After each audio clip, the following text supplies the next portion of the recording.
귀한 찬양 우리 하나님께서 기쁘게 받으신 줄로 믿습니다. 오늘 우리에게 주시는 하나님의 말씀은 호세아서 11장 1절부터 4절까지 말씀입니다. 호세아서 11장 1절부터 4절까지 말씀 봉독할 때에 살아계신 우리 하나님의 음성으로 들으시기 바랍니다. 이스라엘이 어렸을 때에 내가 사랑하여 내 아들을 애굽에서 불러냈거늘 선지자들이 그들을 부를수록 그들은 점점 멀리하고 바알들에게 제사하며 아로새긴 우상 앞에서 분향하였느니라. 그러나 내가 에브라임에게 걸음을 가르치고 내 팔로 안았음에도 내가 그들을 고치는 줄을 그들은 알지 못하였도다. 내가 사람의 줄 곧 사랑의 줄로 그들을 이끌었고 그들에게 대하여 그 목에서 멍에를 벗기는 자같이 되었으며 그들 앞에 먹을 것을 두었노라. 아멘. 샬롬. 샬롬. 예, 밝은 얼굴 지으십시오. 밝은 얼굴 지으세요. 그리고 그 표정 그대로 여러분 옆 사람을 축복하세요. 하나님께서 우리를 사랑하십니다.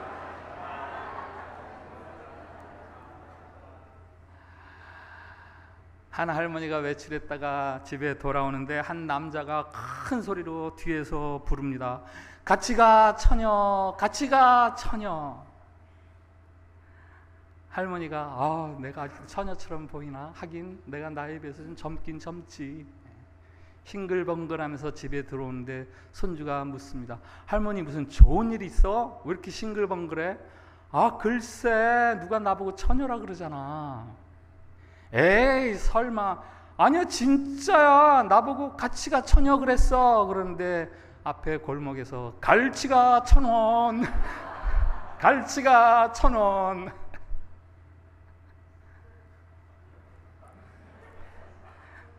웃어주셔서 감사합니다. 학생들 재밌어요? 오늘 설교 제목 사람의 줄, 사랑의 줄. 가치가 처녀하고 갈치가 1,000원은 전혀 다른 이야기죠. 그러나 사람의 줄, 사랑의 줄은 똑같은 이야기예요.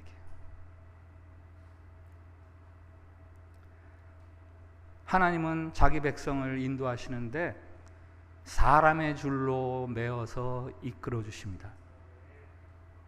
그 줄은 짐승의 줄이 아니에요. 짐승의 코를 뚫어서 맨 줄은 짐승이 가기 싫어도 억지로 끌려서라도 가야 하는 줄입니다. 그러나 하나님이 자기 백성을 인도하는 줄은 그런 줄이 아닙니다. 하나님은 언제나 자기 백성의 동의와 협조 속에서 자기 백성을 인도해 주십니다. 그래서 짐승의 줄이 아니라 사람의 줄, 곧 사랑의 줄, 이렇게 이야기하는 거죠. 혹시 이런 말을 누가 했는지 알 수 있으신지 모르겠어요. 한 여인이 남편에게 하는 말이에요. 당신은 처음부터 끝까지 제 응석을 받아주셨어요. 하지만 이 집은 저에겐 놀이터에 지나지 않아요. 저는 친정에서는 아버지의 인형 딸이었던 것처럼 당신에게 시집 와서는 당신의 인형 아내였어요. 입센의 희곡 인형의 집의 여주인공 노라의 말이에요. 새 아이의 어머니고 남편의 사랑받던 아내가 집을 뛰쳐나가잖아요. 왜 그런지 아세요? 이 희곡의 제목이 그것을 말해줘요. 인형의 집. 노라는 자신이 인형 취급당하는 것에 견딜 수가 없었어요. 남편은 변호사였다가 은행장이 되었습니다. 아내로서는 물리적인 형편이나 조건이 참으로 행복해할 수 있는 그런 조건이에요. 이 극이 처음에는 그렇게 시작을 합니다. 그러나 이야기가 진행되면서 드러나는 것, 남편은 아내가 단순히 인형처럼 고분고분하게 사랑스럽고 예쁘게만 있기를 원해요. 한 사람의 인격체로서 자기 주장을 하고 자기 뜻을 드러내는 것을 원하지 않습니다. 노라는 난 사람인데 집에 있는 저 다람쥐나 혹은 저 종달새처럼 내가 살아가야 되나?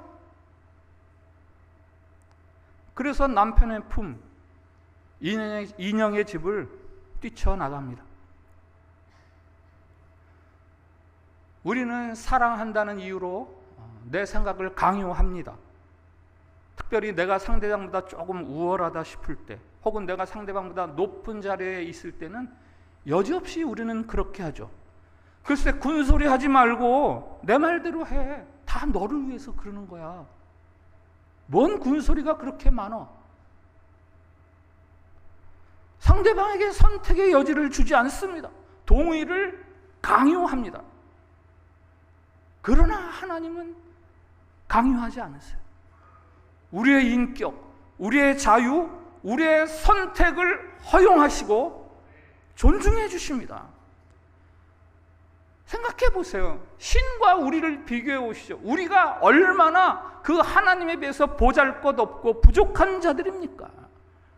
하나님이 우리를 강제로 끌어가셔도 우리는 별로 할 말 없는 그런 존재들입니다. 그런 수준입니다. 그런데 하나님은 언제나 우리를 존중해 주시고 우리가 스스로 결정할 수 있도록 허용해 주십니다. 강제로 끌고 가는 것보다 그렇게 기다려주는 것은 훨씬 오래 걸리고 하나님에게는 고통일 수 있어요. 그러나 하나님은 참으면서 기다리시는 거예요. 고대 사람들이 생각하는 신, 고대 사람들이 생각하던 신, 고대의 신은 언제나 초자연적이고 그리고 인간을 능가하는 그런 존재입니다. 그 신이 울면 땅에 비가 내리는 거죠. 신이 화를 내면 땅에 벼락이 치는 겁니다. 세상의 이 일들은 다 신이 자기 마음대로 그렇게 움직여가는 결과로 세상의 일들이 벌어지는 거다라고 생각을 했습니다. 그러나 성경의 하나님은 그렇지 않아요. 온 우주를 지으시고 다스리시는 하나님을 움직이는 그 하나님보다도 더 중요한 존재가 있다라고 이야기합니다. 누구입니까? 인간이에요. 하나님은 자신이 인간에게 영향을 미치시는 것처럼 인간이 하나님에게 영향을 미칠 수 있도록 허락해 주셨어요. 우리는 더 이상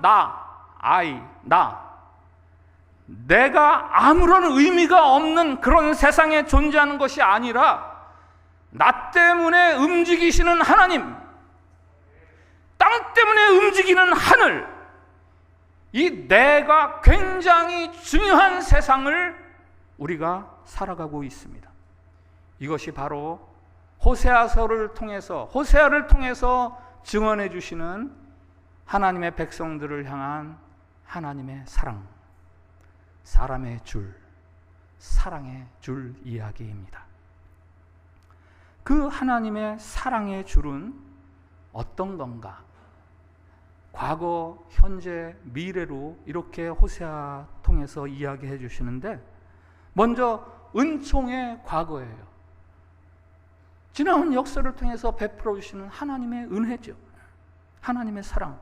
오늘 읽은 11장 1절부터 4절 말씀 한번 같이 다시 읽어봅시다. 1절부터 4절 시작. 이스라엘이 어렸을 때에 내가 사랑하여 내 아들을 애굽에서 불러냈거늘 선지자들이 그들을 부를수록 그들은 점점 멀리하고 바알들에게 제사하며 아로새긴 우상 앞에서 분향하였느니라.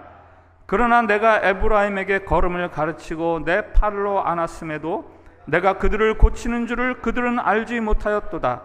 내가 사람의 줄 곧 사랑의 줄로 그들을 이끌었고 그들에게 대하여 그 목에서 멍에를 벗기는 자같이 되었으며 그들 앞에 먹을 것을 두었노라. 아멘. 1절. 이스라엘이 어렸을 때에, 과거 이스라엘의 역사에 대해서 언급하시는 거죠. 내가 사랑하는 내 아들을, 이스라엘을 향해서 하나님이 내가 사랑하는 아들이라고 그렇게 불러주십니다. 애굽에서 불러내었거늘, 노예 생활하던 애굽에서 벗어나서 지금 이 가나안에서 생활하는 그것은 하나님이 해주신, 베풀어 주신 은혜다라는 거예요. 애굽이 노예와 고역의 땅이었다면 지금 살아가는 이 자유와 생명 풍요의 땅은 내가 허락해 준 거지.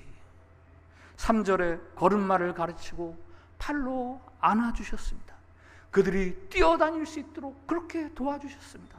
4절에 그들을 이끌었고 목에서 멍에를 벗겨 주었습니다.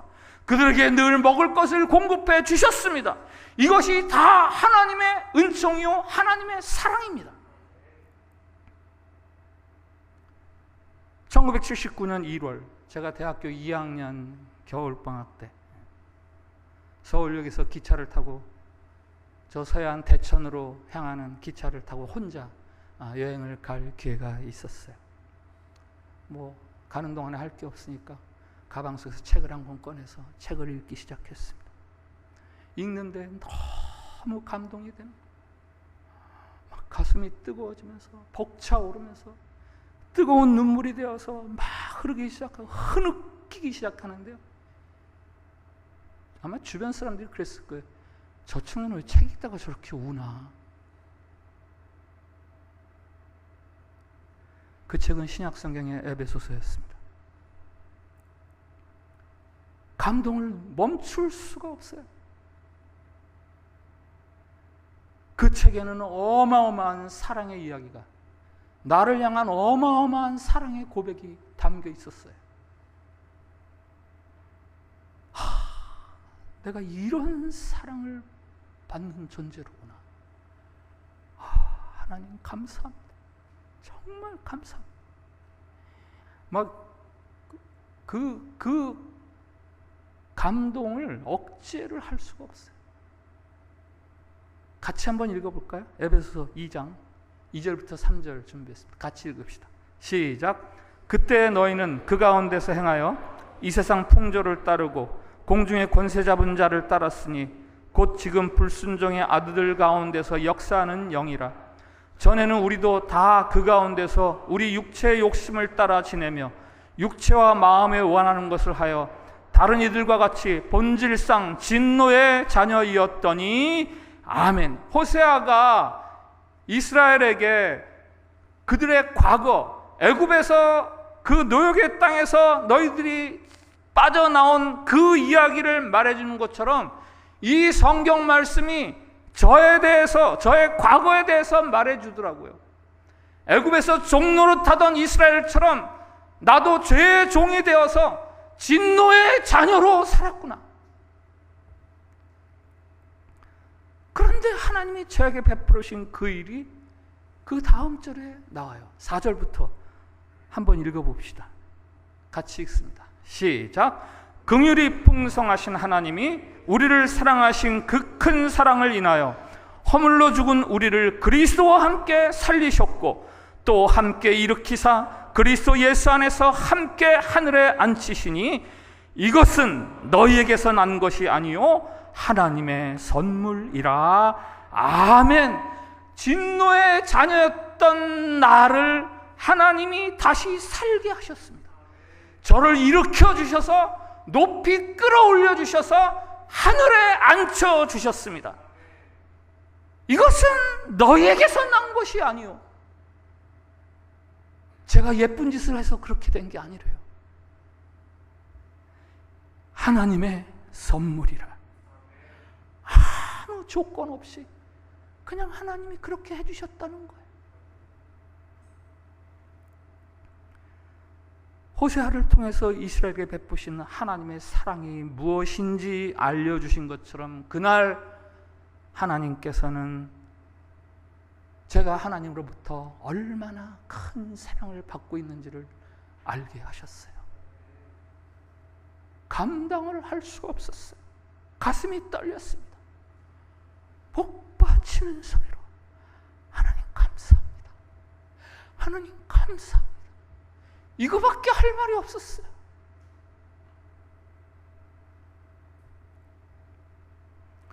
스물한 살. 지금 생각하면 정말 어린 나이죠. 그 어린 대학생이 대천 가는 기차 그 안에서 경험했던 일이에요. 이것이 바로 오늘 이스라엘을 향한 사랑해 줄 첫 번째 이야기입니다.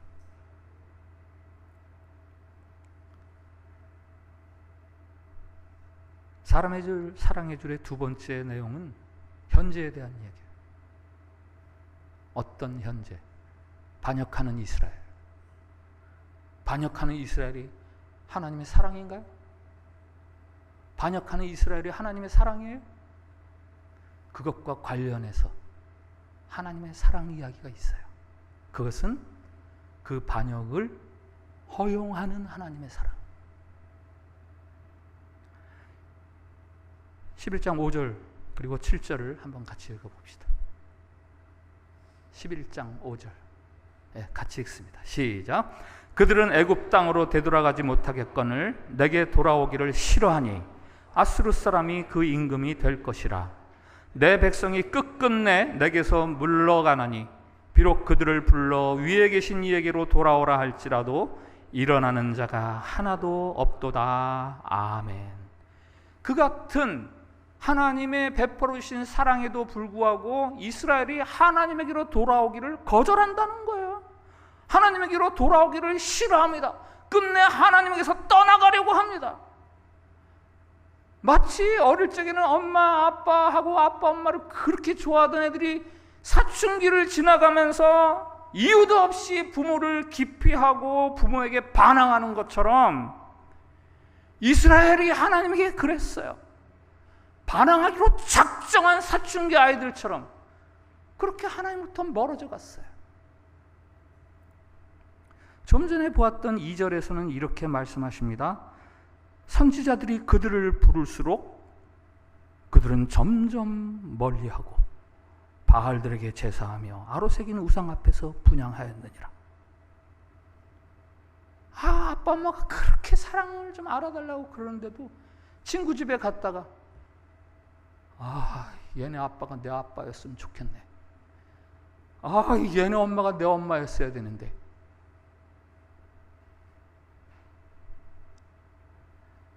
하나님으로서는 참으로 참을 수 없는, 어처구니 없는 그런 행태를 사춘기 아이들처럼 그렇게 이스라엘이 보이는 거죠.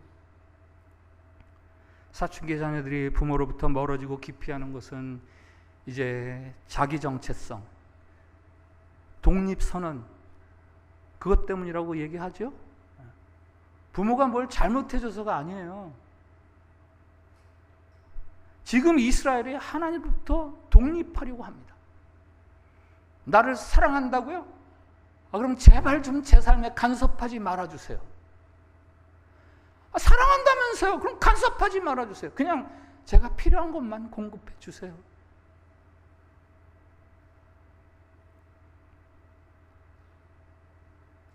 예수님을 믿어서 하나님의 자녀가 되는 우리도 마찬가지예요.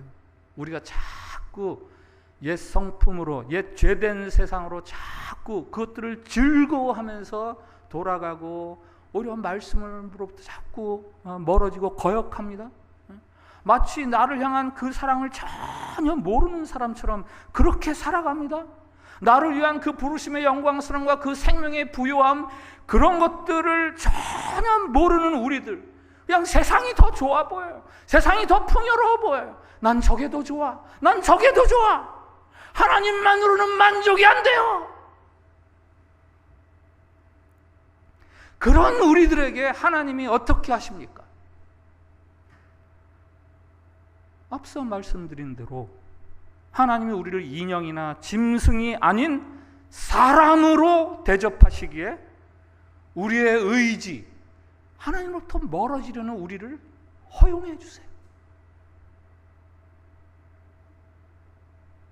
하나님은 강제로 우리의 사랑을 차지하려고 하지 않으십니다. 우리가 스스로 자원해서 하나님을 선택하기를 기다리십니다. 비록 선택하는 그 과정이 오래 걸리고 그것 때문에 하나님이 답답하시고 안타까운 일이 있더라도 마침내 우리가 우리 입술로 오 하나님, 오 마이 로드, 나의 주님, 이렇게 고백할 때까지 하나님은 그냥 허용해 주시면서 기다리시는 거예요.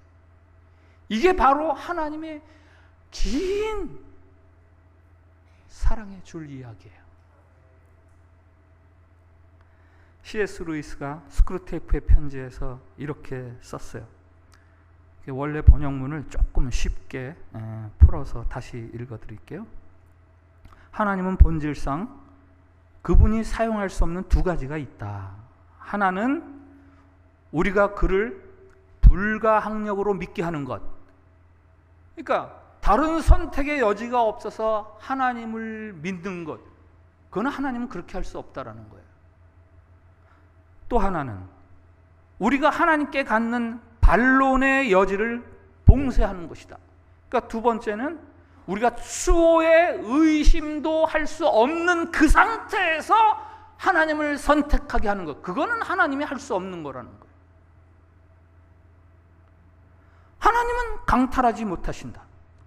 오직 사랑으로 호소할 뿐이다. 사탄이 악으로 우리를 유혹하는 것처럼 하나님은 선으로 우리를 유혹할 수 없다. 하나님은 우리가 스스로 걸음마를 배우기 원하기 때문에 우리에게 강제로 손을 대지 못하신다. 이 하나님의 사랑을 아세요? 내가 하나님이 나 사랑하시나? 정말 나를 자기 아들로 삼으셨나? 이런 걸 의심하면서 하나님을 선택하는 것, 그런 의심의 여지가 있는 것, 그것들이 하나님의 사랑이라는 거예요.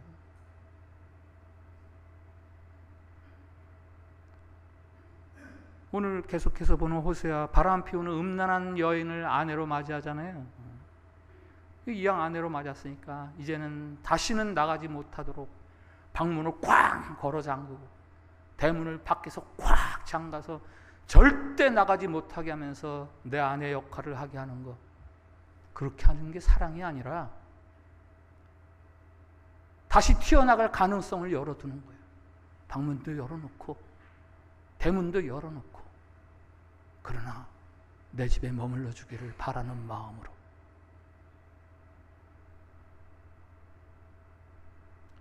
고통스러운 사랑이죠. 아픈 사랑.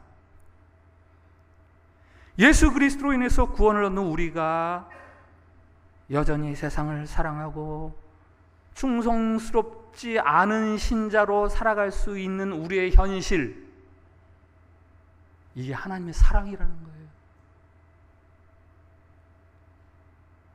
내 안에 막 의심이 생기고 혹은 믿음에 대한 회의와 옛생활로 돌아가려는 유혹이 생기는 이것들, 이게 우리의 현실이잖아요. 이게 하나님의 사랑의 표현이구나. 나를 진심으로 사랑하는 하나님의 사랑 때문이구나 라는 것을 알아들여야죠. 자신이 고통을 당하고 자신이 답답하고 안타까울지라도 우리에게 강요하지 않으시는 그 무서운, 그 집요한 그 사랑 앞에서 이제는 우리가 떨어야 되는 거죠. 정말 무지무지한 사랑이구나. 무지무지한 사랑이구나.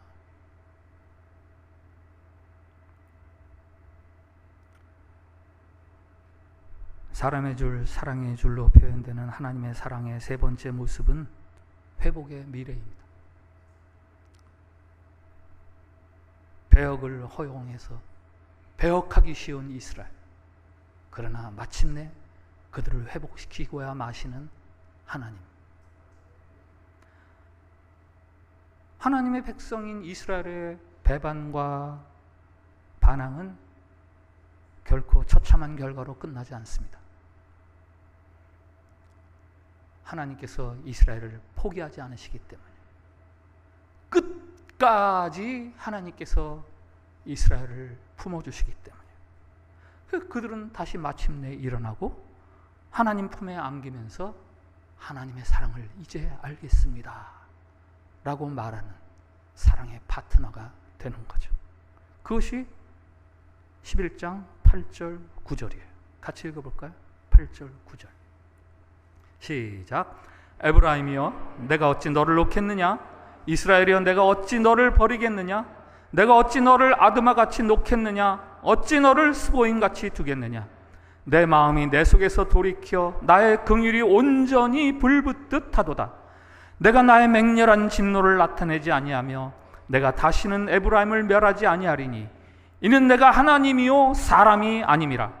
내 가운데 있는 거룩한 이니 진노함으로 내게 임하지 아니하리라. 아멘. 하나님 말씀하십니다. 내가 어찌 너를 멸망 가운데 그대로 두겠느냐? 너희를 향한 나의 이 긍휼이 불붙듯 뜨겁다.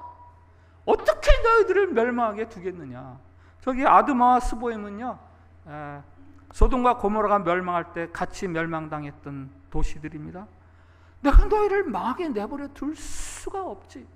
너희를 마침내 불러내어서 내 집에 머물게 할 거야. 하나님은 우리에게서 멍에를 벗겨주시는 분이시지 우리에게 멍에를 얹어주시는 분이 아닙니다. 우리가 혹시 멍에를 벗으면 내 마음대로 갈지도 모른다라는 그런 가능성을 우리에게 맡겨주시고, 그리고 다만 호소하세요. 호소. 돌아오라. 돌아오라.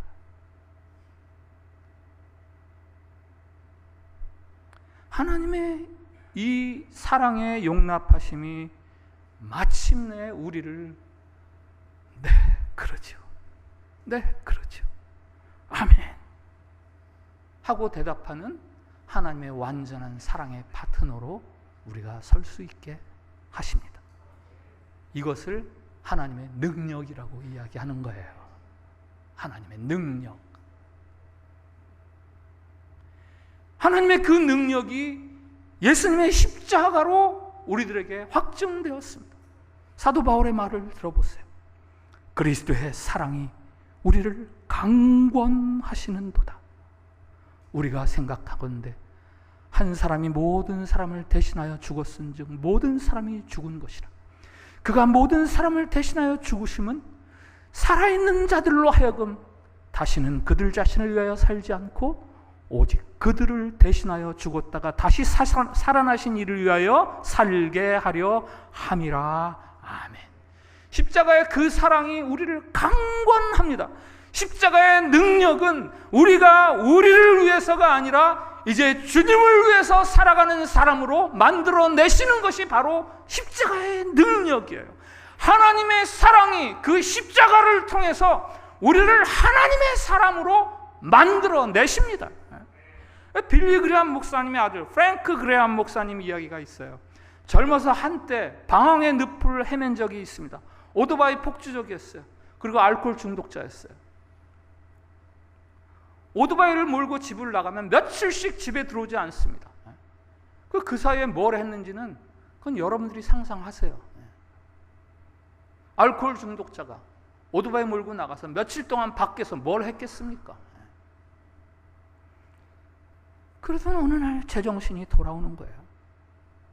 집을 나간 탕자가 집이 그리워지고 아버지 집의 그 따뜻함이 그리워지면서 자기가 나온 게 후회하는 것처럼, 나온 것을 후회하는 것처럼, 언제나 나를 따뜻하게 대해주시고 나를 사랑해 주시는 그 부모님, 아빠, 엄마, 그분들의 속이 지금 얼마나 썩을까. 이게 너무 죄송한 거예요. 그래서 자신의 행동을 후회하면서 이렇게 말을 하곤 했습니다. 우리 부모님은 늘 나를 사랑하시지, 그러나 하나님만큼은 나를 용서하지 못하셔. 그것은 부모님의 가슴을 아프게 했던 자신의 그 잘못에 대한 죄책감, 그것 때문에 하는 이야기죠. 그래, 부모님은 이렇게 날 따뜻하게 대해주시니까 따뜻하게 대해주실 수 있지만 하나님은 나의 이 죄악을 용서해 줄 수 없으시지.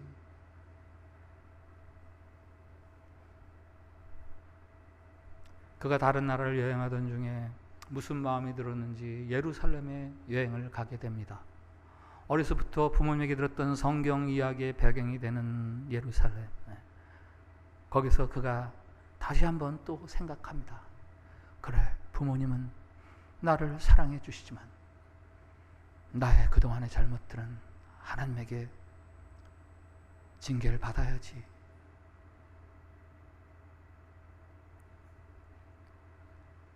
호텔방에 들어갔는데 마침 성경책이 하나 있어요. 기드온 성경이라고 뭐 아실 거예요. 이 세상의 여행객들에게 그래도 성경을 어떻게 해서든 읽게 하려고 호텔 객실에 성경책을 하나씩 두는 그 운동을 벌이는 기드온 성경. 거기 그 방에도 성경책, 그 기드온 성경이 하나 있어서 그거를 읽는데 마침 이런 성경 말씀이 눈에 들어왔습니다. 그러므로 이제 그리스도 예수 안에 있는 자에게는 결코 정죄함이 없나니. 그리스도 예수 안에 있는 자에게는 결코 정죄함이 없나니. 난 정말 부모 속을 썩인 사람. 하나님께는 어떻게 해서 내가 벌을 받아야지. 그래, 달게 받아야지. 라고 늘 생각했던 그 프랭크 목사. 뒤통수를 맞는 것 같다 그랬어요. 뒤통수를 한 대 얻어맞는 것 같았다. 나 같은 사람도 하나님께서 자기 아들로 받아주시고 용서해 주시다니. 그 호텔방 거기서 무릎을 꿇고 눈물을 흘리면서 기도를 합니다. 주님, 제가 다시 돌아옵니다. 주님, 제가 다시 돌아옵니다. 그래서 그 일을 계기로 이제 그가 이제는 아버지 빌리그레함의 뒤를 이은 세계적인 복음 증거자로 이렇게 역할을 하고 있는 거죠. 체스터턴 목사님이 말합니다. 모든 인간은 중요하다. 당신도 중요하고 나도 중요하다. 그 다음 말을 잘 들으세요. 그리고 이것은 신학에서 가장 믿기 어려운 난제다.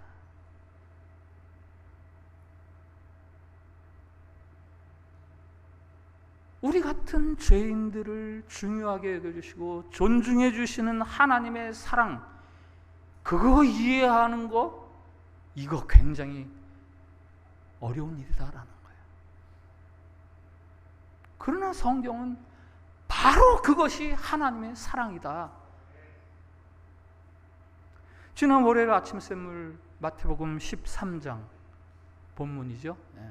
예수님의 마을 사람들이 예수님을 배척하잖아요. 왜 그랬는지 이유 다 아시죠? 여기 다 이제 큐티 하셨으니까. 예수님을 너무 잘 알아요. 잘 알 때 우리가 다 어떻게 살았는지 보고 아버지 엄마도 누군지 알고 형제 누나가 누군지 다 아는데, 그래서 너무 잘 아니까 예수님을 배척합니다. 구원자로 받아들이질 못해요. 나사렛 사람들이 예수님에 대해서 그렇게 잘 아는 것처럼 우리를 잘 아시는 분이 계세요. 하나님. 그러나 우리를 너무 잘 아시는 하나님은 우리를 나사렛 사람들이 예수님을 배척하듯 그렇게 취급하지 않으시고 우리를 너무나 잘 아시면서도 우리를 끌어안아 주시고 용납해 주시고, 내가 너 너무 잘 알아. 넌 나에게 너무 소중해.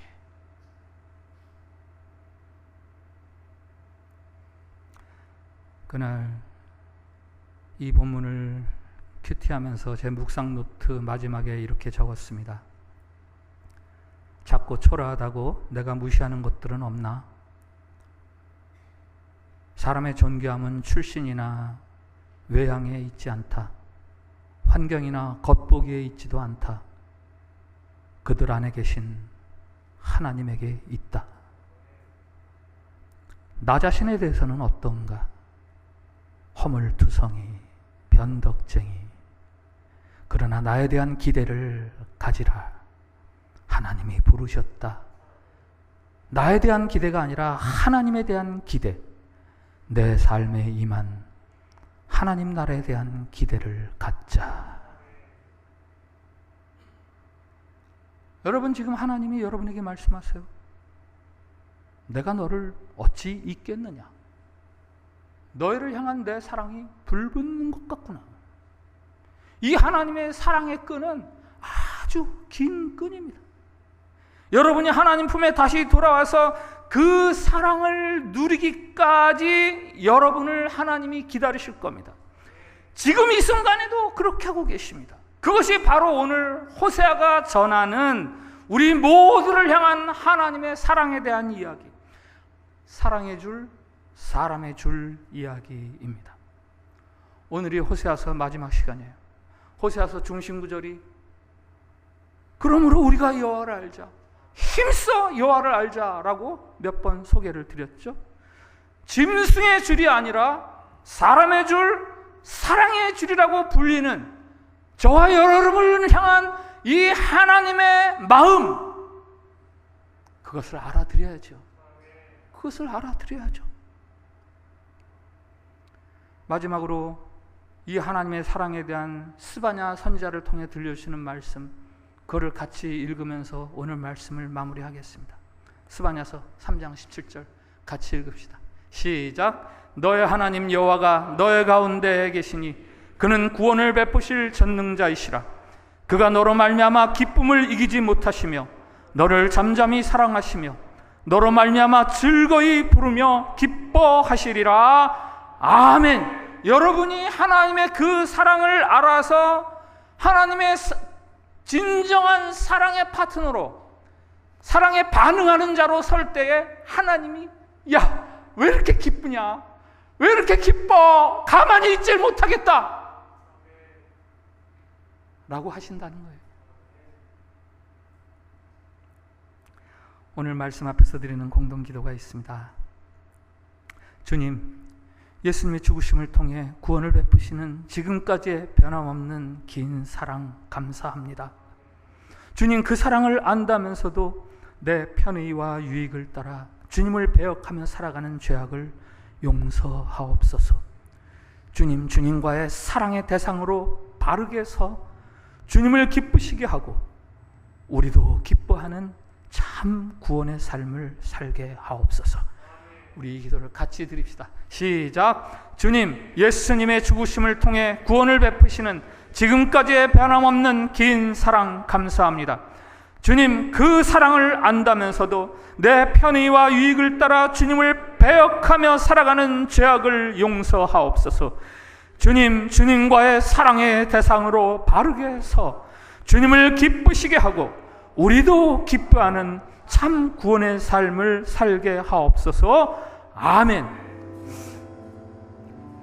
하나님, 하나님의 그 긴 사랑 알겠습니다.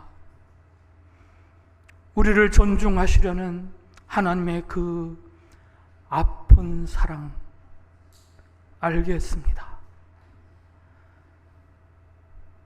더 이상 하나님이 사랑 때문에 아파하시지 않도록 살아가겠습니다.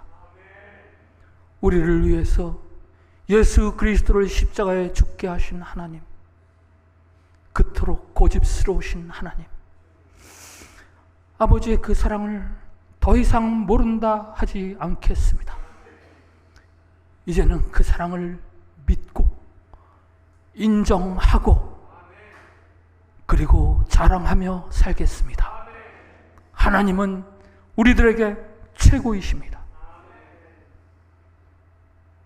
하나님, 이제부터는 우리 때문에 하나님도 기뻐해 주십시오. 우리도 하나님 사랑 때문에 기뻐하겠습니다. 예수님 이름으로 기도합니다. 아멘.